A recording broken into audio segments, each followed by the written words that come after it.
Australians love the beach, but it's not just about getting out of the car and hitting the surf. Landscape architects are becoming more and more important in designing the unloved spaces in between that journey.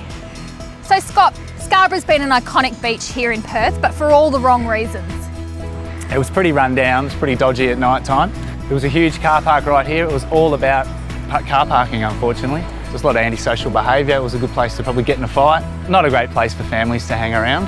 And so where do you begin to structure a site as big as this? Well, the first thing was really about, it's understanding it's all about the beach. It's also understanding that it's all about people getting to the beach. The first move was really to push the car parking out to the edges. There's sort of three main gestures or moves we made. One is the Esplanade, which is in front of the shops. The second one is the upper promenade that we're standing on now that sort of links the site north-south, and then there's the lower promenade, which sort of gives you that fantastic kind of beachfront vistas. So people spend more time down here for everyone, for all through the day, even when the doctor's in and through the evening. And what is the Doctor? The Doctor, it's an afternoon sea breeze that sort of comes hammering in during summer. We call it the Fremantle Doctor because one, it cools everything down, and when you're in Perth, it feels like it comes from down in Fremantle. Now Scott, I don't know much about skating, but I can see there's a couple of different courses on offer here. Yeah, so the skate plaza we call the Snake Pit. It's been designed as an international level competition precinct. Oh, wow! But it starts with, you can see all the sort of the street skate facilities we've got around here. We've got a competition level skate bowl over there. The whole thing has been designed as a precinct to facilitate international skate competitions. Now Scott, this is cool. I've never seen a boulder outfit like this in the middle of a public skate park. So we took a position at the design team that in creating a place that's totally inclusive. We understand that skating can be a little bit male dominated. We wanted to create something that enabled everyone, regardless of age or gender, to have a good time out at Scarborough. This softball, I've never seen anything like that before in the public domain. It's basically format that you would see on an indoor climbing gym. So it's more than capable of taking an adult falling from the roof. It's really important for us to make sure that this really active precinct is front and centre. Traditionally, skate parks have been out the back of some rec centre, sort of tucked out in the way, and can encourage antisocial behaviour, but in doing it here, everyone can be a part of it and enjoy these facilities. You can certainly see the kids around us having a great time today. Yeah, absolutely, it's a ripper. My kids love it.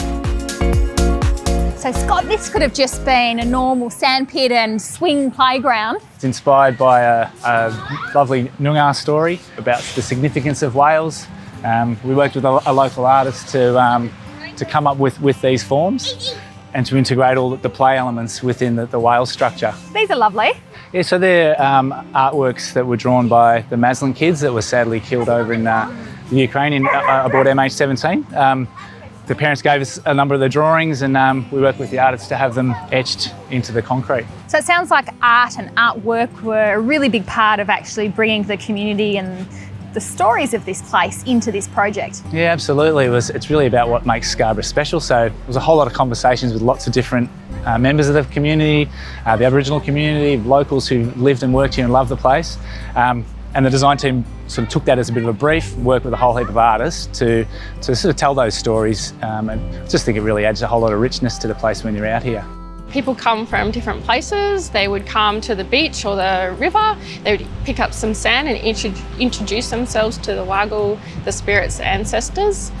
And they would throw the sand into the ocean. It must be incredible for you being an Aboriginal artist working in such a significant site like Scarborough Beach. Yeah, actually, I'm really proud of that, yeah, definitely. The hand was my son's hand that I drew. You know, I think it's very special that our stories can still continue to this day. This project has some great bones. It's got great planning, it's got great urban design, but what's really successful is the way the designers have actually celebrated other users within the beach. It's this, along with the way artwork has been embedded through the whole site, that really successfully creates Scarborough's transformation. How do you take a disused clay quarry, millions of tonnes of urban waste, and create an inner-city sanctuary where nature and the community can coexist? Well, little Chana and I have come to find out. You ready? Let's go. Go.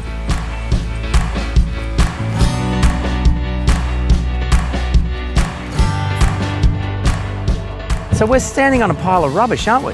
Yeah, well, we knew what we were in for. We knew it was a former tip site. Did you find any skeletons in the closet?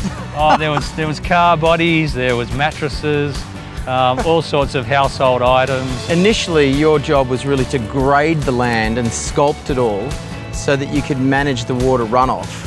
And then you needed to create the aqueducts and the water retention areas and create the water polishing plateaus and terraces to be able to filtrate it.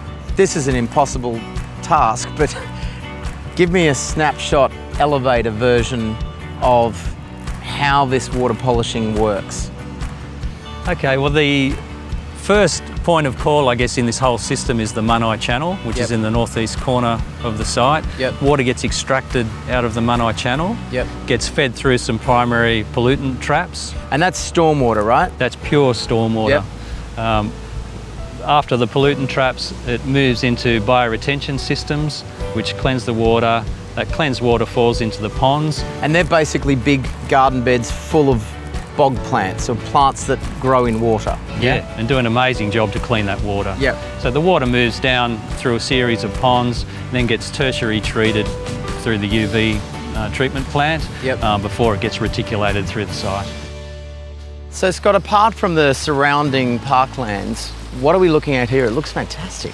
Well, this is actually the end of our treatment system through the park. It's a beautiful way to use terracotta, isn't it? Which is probably what half of Sydney's sitting on. Well, it reflects back to the original use of the site being part of the brick making of the site. So we wanted to use a material that reflected that, and we worked with our artist Turpin Crawford, who came up with a fantastic design, elegant way to, I guess, tell the water story of the site and actually reveal what's happening to the water as it moves through the park.